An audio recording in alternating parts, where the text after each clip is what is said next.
Circuit bench ভবন উদ্বোধন ঘিরে খুশির আমেজ, নিরাপত্তা বলে জলপাইগুড়ি।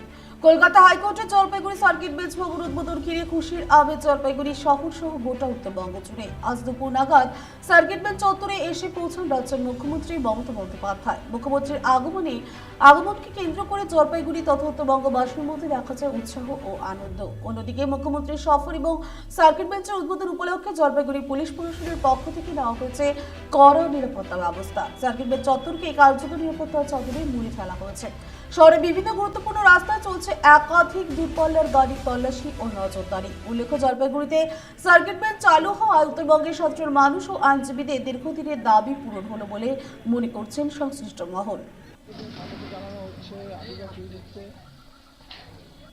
রাজ্যের মুখ্যমন্ত্রী মমতা বন্দ্যোপাধ্যায় তিনি কিন্তু প্রবেশ করলে মেন গেট যে রয়েছে সেই মেন গেট দিয়েই কিন্তু সেই রাজ্যের মুখ্যমন্ত্রী মমতা বন্দ্যোপাধ্যায় ইতিমধ্যে প্রবেশ করলেন। পাশের বাড়ির জন্য আমরা অনেকটাই খুশি। আবার যত বাইরের যত অন্য অন্য পাড়ার থেকে বা অন্য অন্য অঞ্চল থেকে অনেক লোকজন আসতেছে, অনেক সবাই। এটা তো সমগ্র উত্তরবঙ্গবাসীর জন্য। হ্যাঁ, সবাই খুশি, তো আমরা সবাই খুশি। আমরা বলতে না, দেখো জনগণ, দেখো ক্যামেরার মধ্যে জনগণ দেখতে পাবো। এই সার্কিট বেঞ্চ আজকে কারা উদ্বোধন করবে, কে আসবে এখানে? আজকে তো দিদি আসার কথা, তার মধ্যে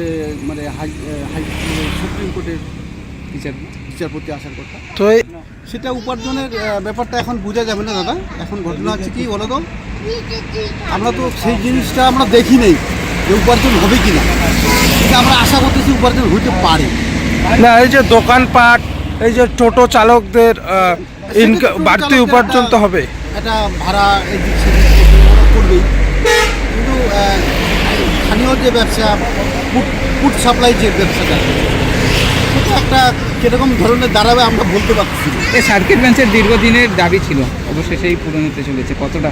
হ্যাঁ, আমাদের যে যে ডিপি রায় ছিল গুজরাট,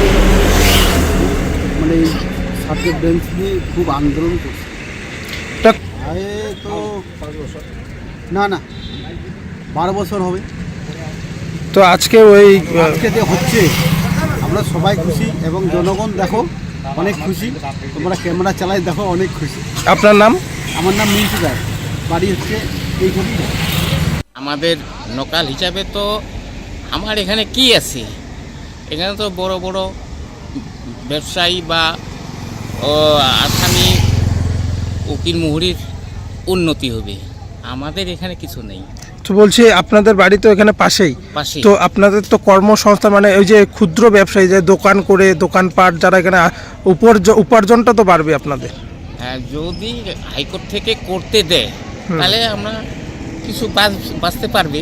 তো এখানে হাইকোর্টে থেকে গোটা উত্তরবঙ্গ থেকে মানুষজন এখানে আসবে, যাদের মামলা মোকদ্দমা রয়েছে তাদের জন্য যে এই যে যানবাহনগুলো এবং ছোট ছোট যে টোটো রয়েছে, সেই টোটোতেও তো ইনকাম বাড়বে, কি মনে হচ্ছে?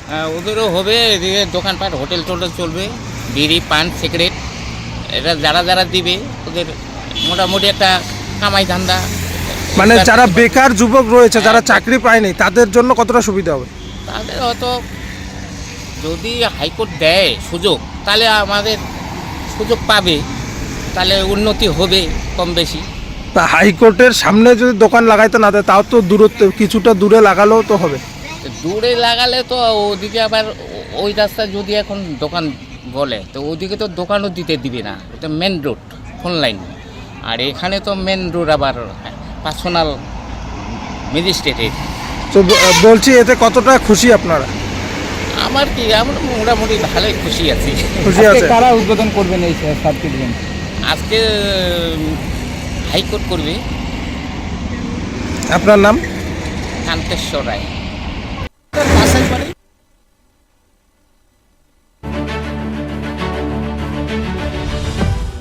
আবারও জুলুম কলকাতা হাইকোর্টে জলপাইগুড়ি সার্কিট বেঞ্চ ভবন উদ্বোধন ঘিরে খুশির আমেজ জলপাইগুড়ি শহর সহ গোটা উত্তরবঙ্গ জুড়ে। আজ দুপুর নাগাদ সার্কিট বেঞ্চ চত্বরে এসে পৌঁছন রাজ্যের মুখ্যমন্ত্রী মমতা বন্দ্যোপাধ্যায়। মুখ্যমন্ত্রীর আগমনকে কেন্দ্র করে জলপাইগুড়ি তথা উত্তরবঙ্গবাসীর মধ্যে দেখা যায় উৎসাহ ও আনন্দ। অন্যদিকে মুখ্যমন্ত্রীর সফর এবং সার্কিট বেঞ্চের উদ্বোধন উপলক্ষে জলপাইগুড়ি পুলিশ প্রশাসনের পক্ষ থেকে নেওয়া হয়েছে কড়া নিরাপত্তা ব্যবস্থা। সার্কিট বেঞ্চ চত্বরকে কার্যত নিরাপত্তার চাদরে মুড়ে ফেলা হয়েছে। শহরে বিভিন্ন গুরুত্বপূর্ণ রাস্তায় চলছে একাধিক দূরপাল্লার গাড়ির তল্লাশি ও নজরদারি। এখনকার মতো এই পর্যন্ত। ধন্যবাদ। সঠিক সময় সঠিক খবর।